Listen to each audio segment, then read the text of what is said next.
La victoire des éléphants face au Rwanda ce samedi 4 septembre 2010 et la sortie officielle du sélectionneur Xavier François, la campagne pour les sièges au conseil exécutif de la FIFA, ce sont ces thèmes qui ont été abordés ce jour, 7 septembre 2010, par M. Jacques Anouman, président de la Fédération ivoirienne de football, qui était face à la chaîne de télévision Super Sport.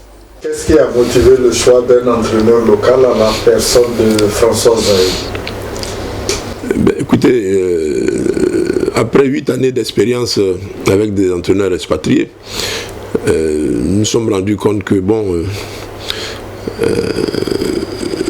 est-ce qu'il fallait continuer à parcourir le monde entier, à chercher des entraîneurs qui ne connaissent pas forcément notre mentalité, qui ne connaissent pas forcément les joueurs.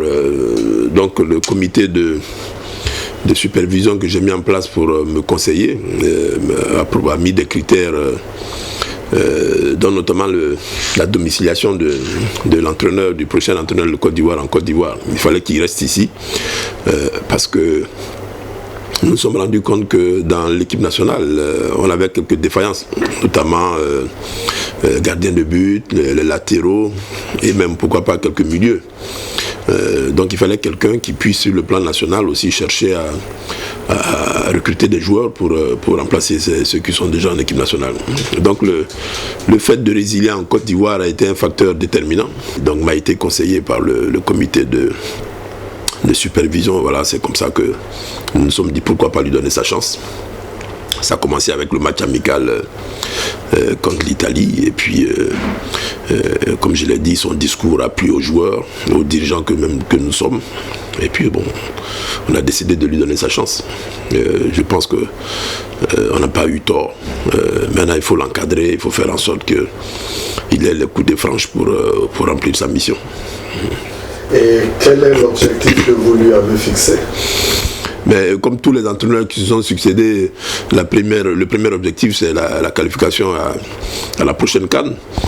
Et puis que la Côte d'Ivoire retrouve la place qui est la sienne, c'est-à-dire au moins une place de demi-finaliste, pour ne pas dire gagner la CAN pour les deux prochaines CAN, c'est-à-dire 2012 et 2013. Voilà les principaux objectifs qu'on lui a fixés. Donc, quelle est votre impression sur son premier match contre le Rwanda qu'il a gagné 3-0? Pour ce match, je lui ai demandé simplement qu'on ait les 3 points. Parce que c'est très important de bien commencer. On a vu de bonnes choses en première mi-temps.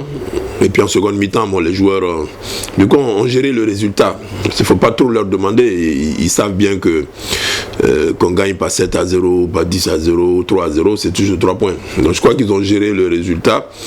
Ce qui n'a pas trop plu au public parce que les Ivoiriens aiment bien que les gens ici encaissent beaucoup de buts, mais je crois que c'est pas.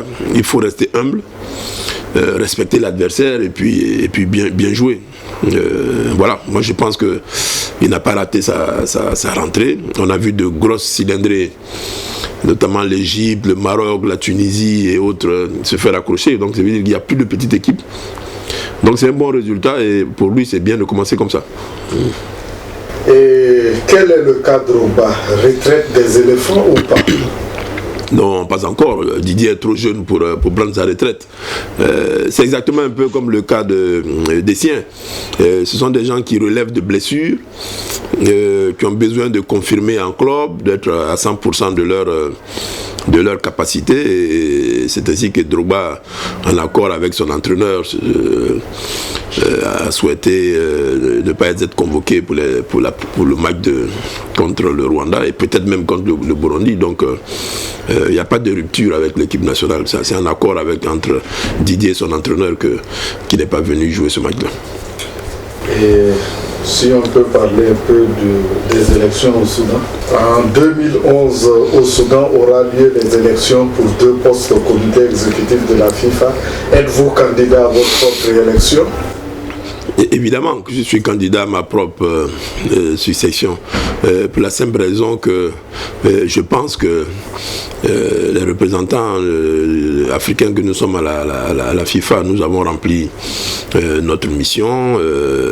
La Coupe du Monde s'est bien passée, il n'y a pas eu de scandale nous concernant, donc je crois que la demande même de beaucoup de pays amis, et ils ont souhaité que je continue ma mission. Donc je suis candidat pour le prochain poste au sein du comité exécutif de la FIFA. Donc l'occasion que vous me donnez, pour ceux qui m'écouteront dans toute l'Afrique, c'est de leur dire que je voudrais compter sur leur voix pour continuer la mission qu'ils m'ont confiée en 2006. Et vous avez parlé de la Coupe du Monde. Maintenant qu'elle s'est achevée en Afrique du Sud, votre regard sur cette première Coupe du Monde qui s'est déroulée sur le sol africain? Mais ça a été un grand succès. Je me rappelle encore de ce que beaucoup de pessimistes disaient que cette Coupe du Monde n'aura jamais eu lieu en Afrique du Sud. On cherchait déjà des pays pour succéder à l'Afrique du Sud, mais tout ça je crois que c'était des oiseaux de mauvais augure. L'Afrique du Sud a démontré que les Africains étaient capables à leur niveau aussi d'organiser une Coupe du Monde. C'est ce que nous avons fait. Et je voudrais vraiment féliciter le comité d'organisation, les Sud-Africains. On leur a déjà adressé un courrier en ce sens-là, pour leur dire notre fierté pour l'organisation de ce mondial-là, qui a été vraiment une réussite totale.